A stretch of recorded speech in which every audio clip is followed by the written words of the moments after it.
Сайн байцгаана уу? Цэл залуу насныхаа гал түлэн бадарч цоглог тэмүүллээрээ жигүүрэлсэн цогцтой сумын иргэд та бүхэндээ цэлмэг тэнгэрийн дор нарна гэж байгаль дэлхий сэргэн дэлгэрсэн энэ сайхан хаврын урин дулаан өдрийн мэндийг хүргье. Хүсэл мөрөөдөл тэмүүллээрээ ирээдүйн Монгол улсынхаа хувь нэмрийг оруулах зорилготой Өмнөгай аймгийн цогцтой сумын ерөнхий боловсролын 1-р сургуулийн 10-ын А ангид сурагч Бинжаатар Огтой болгомаа миний бие эцэглээ танилцуулахад бэлэн боллоо. Өнөөдөр би та бүхэндээ өөрийн нэгэн гонигтай түүхийг хуваалцах гэсэн юм. Өдийгөөс 12 жилийн өмнө би 4 настай байх үеийн минь түүх. Тэр үед би ах эгч хоёроо дагаад хүүхдийн тоглоомын талбай руу явж байж илээ. Тэнд очиход нэгэн хүүхэд хүмүүсээ зүхтаарай сүнс ирж байна гэж хашгирахад тэнд байсан бүхий л хүүхдүүд пирх гээл хашгиралдаад гүгээд алга болчихсон. Тэр үед 4 настай бяцхан бие минь айдас, гониг, түшүүр байж болох бүхий л муухай зүйлсийг мэдэрсэн.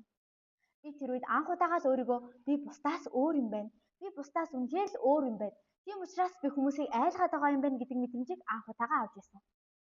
Бусаад явах замд маань нэгэн машин зүгээр ч зөрөөд явчихгүй хажууд бараг зогсох шахам торомцоод цонхоод орчлуулад их хэлснүүдээ бүлтгэгнүүлж харж илээ. Тэр үед би үнэхээр айж миний л буруу, ингээд төрчихсөн миний л буруу юм байна гэж эцэгтэй ч гэсэн гомдож байж илээ.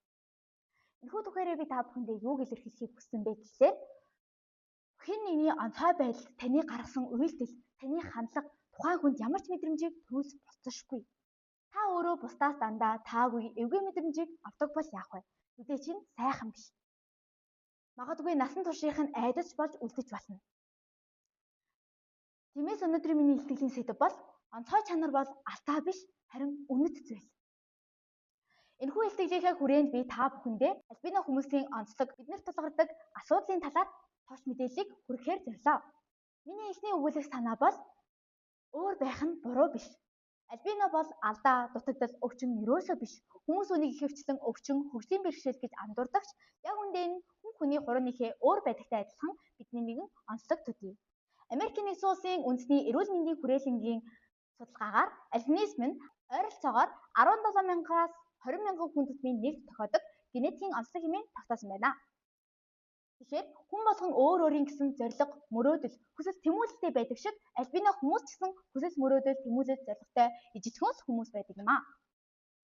Хүнийг гадаад төрхөөр нь ялгарлан дүгнэх нь тухайн хүний дотоод үн цэн чадварыг нь үгүйсгэж буй хэрэг юм.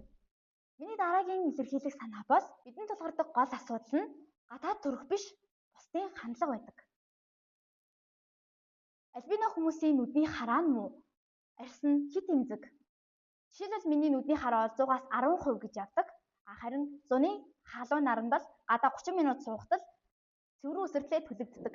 Гэтэ бид энэ бүх асуудлыг даван туулж чаддаг. Харин үүнээс илүү хэцүү зүйл нь бусдын хандлага байдаг. Ил тод дээрлэхэд гадуурхаад байдаггүй ч гэлээ эвгүй харах, ширтэх, айх, цочих зэрэг нь биднийг эвгүй байдалд оруулж бидний сэтгэл зүйд ч бас нөлөөлдөг. Эд хэлэхдээ хандлага хүнийг тодорхойлдог гэж ярьдаг. Энэнд хүмүүс өөрөөсөө ч мэдэлгүй бусдыг шархлуулж байгааг л хэлж байгаа ах. Тиймээс гол асуудал нь альбина байхдаа биш, харин хүмүүсийн нийгмийн дутмаг ойлголтыг өөрчлөх ёстой л оршиж байна.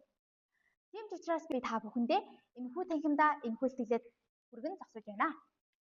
Бид ялгаатай байдал бол хэвэн зүйл гэдгийг бүлээн зөвшөөрсөн цагт л энэ нийгэм илүү гэрэл гэгээтэй эерэг болох юм шиг надад санагддаг. Миний сүүлийн өгүүлэх санаа бол өөрийгөө бүлээн зөвшөөрөх нь хамгийн том хүч. Хүн бүр давтагдашгүй төрх, зан чанартай төрдөг. Бид өөрсдийгөө бүлээн зөвшөөрөх нь бидний илүү өөртөө итгэлтэй байхын үндэс болдог. Ялангуяа альбина хүмүүст өөрийгөө бүлээн зөвшөөрч өөрийнхөө онцлог талыг ойлгох нь сэтгэл зүйн хувьд ч илүү их нөлөөлдөг. Японы философийн 10 гол зарчмын нэг болох үбай тори буюу хүн өөрийгөө хинтээж харьцуулах хэрэггүй. Бид бүгд өөр өөрийн замаараа явсаар цаг нь ихээр цэцгэлдэг гэдэг үг байдаг. Тийм ч учраас бид өөрсдийгөө илүү ойлгож, өөрсдийгөө бүлээн зөвшөөрөх нь хамгийн том хүч. Би зөвхөн альбина хүмүүс гэхээсээ илүү энд байгаа бүх хүмүүс, ер нь нийгмийн бүх хүмүүс өөрсдийнхөө онцгой талыг алдаа гэж харуулгүй. Өөрийнхөө давуу тал болгон ашиглаасай гэж хүсэж байна. Эцэст нь хэлэхэд онцгой тал бол алдаа биш, харин биднийг давтагдшгүй болгодог үнэт зүйл юм аа. Альбина байх нь сул талч биш, харин бидний зөвхөн нэгэн онцлог төдий. Бид өөрийгөө хүлээн зөвшөөрч бас бусдыг Бусдыг гадаад төрхөөр нь биш, дотоод үн цэн сэтгэл зүрхээр нь харж сурах хэрэгтэй.